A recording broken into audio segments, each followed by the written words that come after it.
Hi everybody, welcome back to another edition of How Would I End It? My name is Tyler Paterson. I'm a writer and author of the three novels Dark Satellites, Watna, and King of Cowards, and the upcoming Banshire and the Woods. If you like the way that I tell stories, or if you like the way that I think, check out my books online. The link is below in the bio. Today we are going to jump into a movie. We're going to kind of break tradition a little bit. The movie that I would end this time actually already has sequels, but in my opinion, they didn't go the way that they maybe should have. And that movie is Jurassic Park. Ba, ba, ba, ba, ba, ba, ba, ba.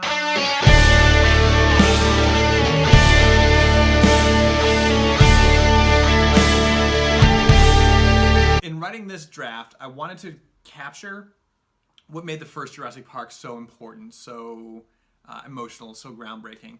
And part of it was that they didn't really use CGI.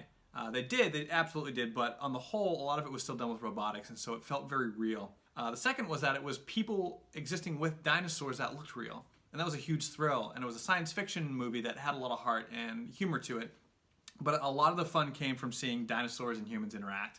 So for the sequel, for a way that I would end it, I would push that idea even further. Jurassic Park II, The Lost World, had it kind of right, where they brought a T-Rex to San Francisco. I'm going to push it a little bit further, even past that. Hopefully do what Michael Crichton potentially would have done. And I know what a lot of people out there might be thinking is that The Lost World was a book. Jurassic Park was a book first. The Lost World was a book first. Both the movies and the books kind of split. If you've read them both, I have. Loved them both. Huge fan of both. I think they made the right cuts in the first one. I think in the second one they deviated way too far. For my liking, I understand why they did. It's a Hollywood thing. You got to make money. Jurassic Park was such a huge hit, it doesn't make sense to not make a follow-up. Kudos to Michael Crichton, the original author of the story, for being way ahead of his time. As a doctor, he was always busy, but he was a very progressive thinker, very progressive sci-fi writer, and was the original OG to create what is Black Mirror now. He didn't have a hand in it, obviously, but he paved the way for shows like that to exist. He did Westworld back in the 80s as a made-for-TV movie before HBO bought it and rebooted it. He had that type of forward thinking where whatever could go wrong would go wrong, especially with technologies that we didn't fully understand, Jurassic Park being a prime example of that. Go back, read Sphere, read Jurassic Park, read Next even. Just really interesting takes on what would happen, even timeline, time travel, how this could go seriously wrong. But if I could go back in time and be in the pitch room, this is what I would pitch for Jurassic Park 2. The movie opens up in pouring rain. There's lightning flashing and someone's running through a jungle.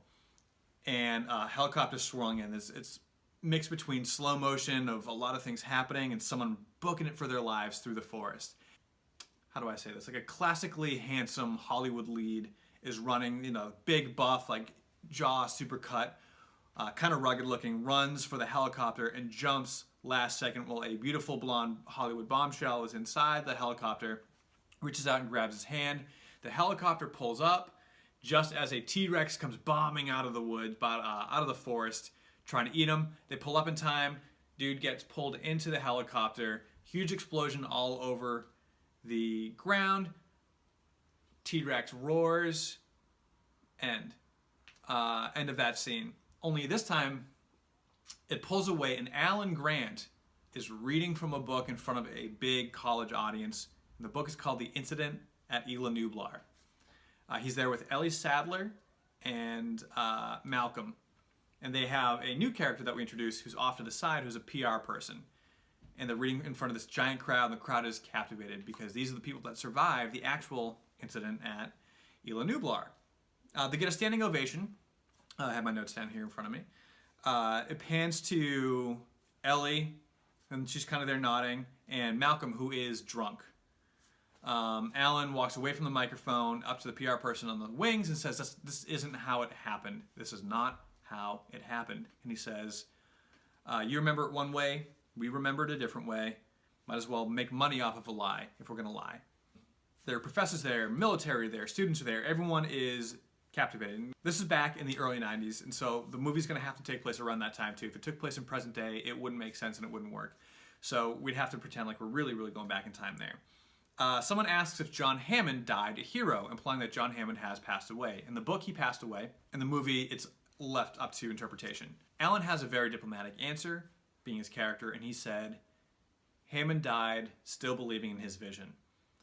Malcolm tunes in and says, that's the problem, right? He's a hero if it worked and a monster if it didn't. If we're so naive to think that the ripples won't be felt long after he's gone, then we're to blame for everything that happens next.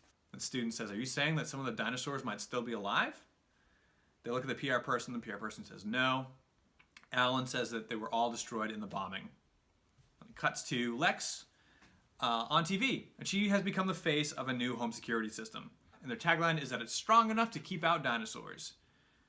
And she heads into a meeting to learn that sales are at an all-time high.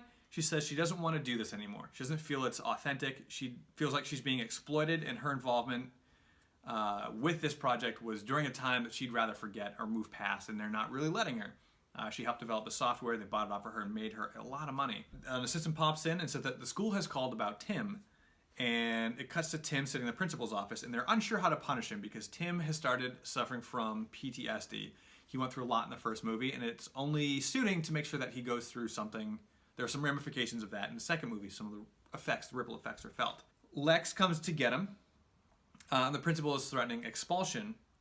And Lex counters, well, he's been through something that you can't even start to comprehend. And the principal says that doesn't mean he gets a pass to attack the other kids.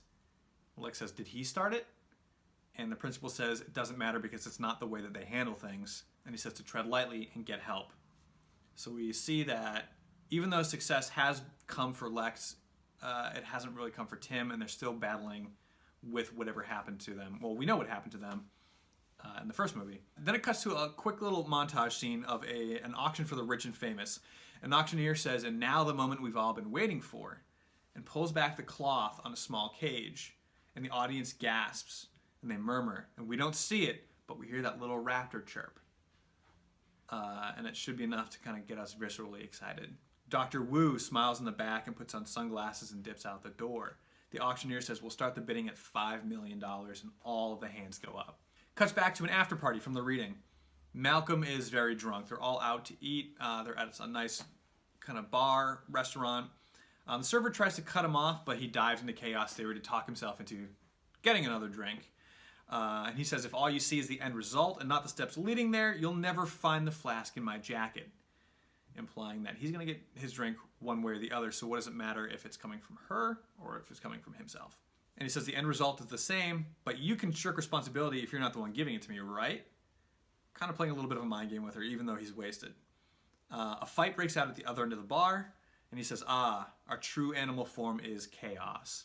The PR person tips the server big and asks for some privacy. He goes over their sales and said their children's children are set for life, that this book is one of the biggest sellers of all time. Malcolm gets really serious and said he made more, didn't he? He had to have, right? Investors wouldn't be satisfied with just the park.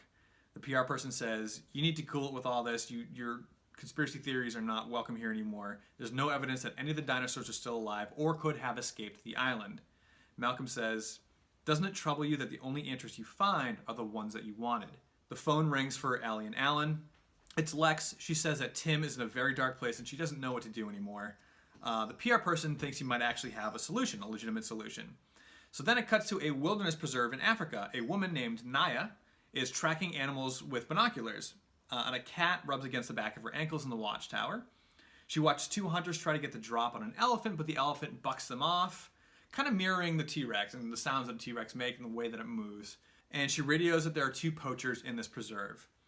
Then she gets a phone call. She answers it from her computer. This is kind of the dawn of the internet, really taking off. And she goes, really? Yeah, absolutely, put them through.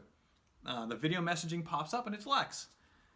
Tim hops on the call, and when he sees Naya, he just falls head over heels in love, the kind of young love. He's, preteen, teenager. She kind of hears their story a little bit and wants to help out, so she invites them to come study with her out in this African preserve. We cut to a little shot of Tim just packing his bags immediately and being ready.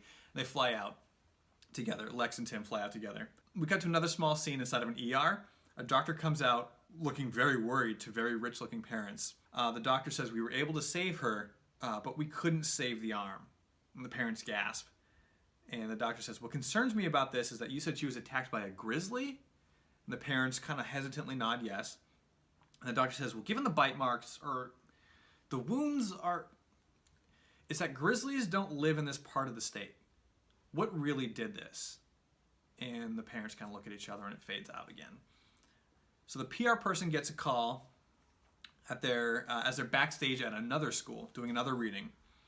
Ellie is looking at the window. Malcolm is rubbing his leg. A little callbacks to the first movie. Alan is looking into the air duct that's making a roaring sound. That actor is a very, very strong actor, and he can capture this very well in his face, where he's looking into the duct and kind of getting flashbacks to everything that happened on Isla Nublar. The PR person says that's not possible.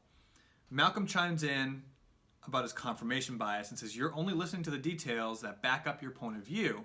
We shouldn't discredit the old man's reach, because Malcolm and Hammond butted heads in the first movie because they had very different beliefs of what should happen next or what we should allow to happen. And he doesn't fully trust Hammond even after Hammond is dead. The PR person opens an email that has pictures of the wounds from the victims that someone has sent him. They all look at them, and he says he's going to forward them to Naya. Ellie says that they look very consistent to a carnivore, just a lot smaller. And the vent kicks on again with a subtle roar. Cuts back to Naya talking with Timmy, who is just in love with her. Tim keeps thinking he's seeing dinosaurs on this safari, or this preserve. They end up just being normal animals. I think it'd be a really cool way to kind of play with camera tricks there. Like, is he really seeing what he thinks he's seeing, or is he just kind of having these weird flashbacks? A young lion is on the hunt with his parents, and they're watching them stalk down some zebras. Do they eat people? Tim asks, and Naya says, not really.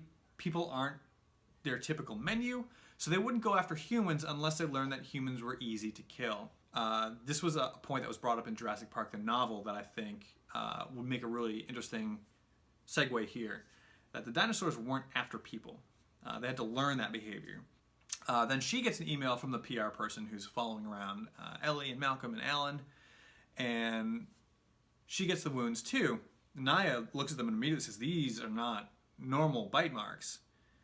Tim says, look at the way the teeth align with the jaw, like where they should be. Like, this is consistent with what a dinosaur's jaw should be, only it's a lot. And they look down and see the lion cub. And Naya's cat is also in the room, kind of rubbing back against the back of their ankles. And they all come to the conclusion at the same time. Hammond has been breeding dinosaurs down smaller and smaller and smaller to sell as house pets. That was going to be his next big venture. And naturally, that's not going to work. Cuts to a rich neighborhood. A dog is barking. A wife wakes up to make coffee at 4 a.m. The dog yelps. The wife looks out back and catches a glimpse of a smaller T-Rex darting away.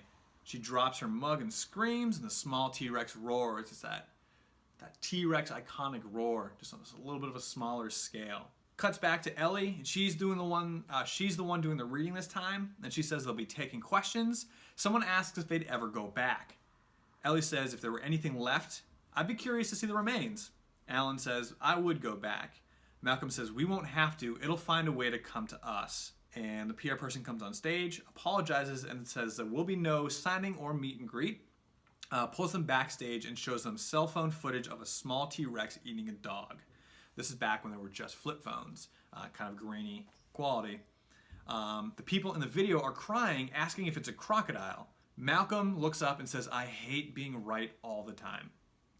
A police officer meets at the home of some celebrities. Other rich socialites are there. They say, we need your advice off the record. They explained how they've been buying miniature versions of dinosaurs from ex-Jurassic Park scientists as house pets. They thought they had them genetically engineered to be loving, calm, and stable, but that's not how it works. The officer is super upset, and he's, what made you think this was okay? These are wild animals, and you brought them into your home with your children? They ask theoretically what the punishment would be if they came forward. The officer says he doesn't really know. It's a bit of a gray area because there is a penalty for the purchase. He doesn't know if there is a penalty for the purchase of extinct creatures. But he also doesn't know what the law says about buying and selling proprietary things. But it doesn't mean that they're off the hook. He'll have to make some phone calls. So a girl wakes up to find that her Brachiosaurus is sick. It's a very small Brachiosaurus kind of walking around. She starts pushing it, saying, play with me, your stereotypical rich brat. And the Brachiosaurus is grunting, and starts getting upset with her, and then strikes back and whips its head and knocks her into the cabinet.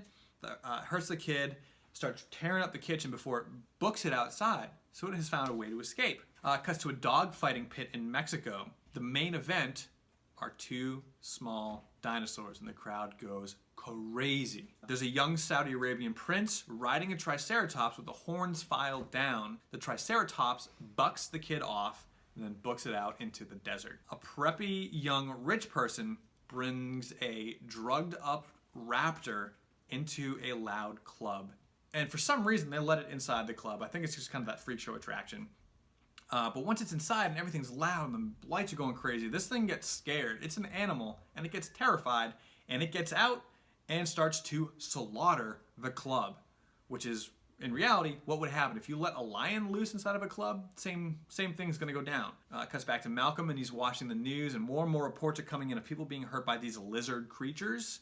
The PR person's phone is blowing up, and he says, "Can we stop this?" Malcolm says, "We cannot." He says, "I don't know how to spin this. I'm going to lose my job." And Malcolm says, "You just should have told the truth because you're about to lose a lot more." Malcolm says, "Whatever survived before will survive again." PR person says, "People survived." And Alan says, "We weren't even a concept." They say, "What do we do?" And Malcolm kind of laughs and says, "We just wait until a meteor hits us." Or, I say, "Or what?" And Ellie says, "It gets really, really cold."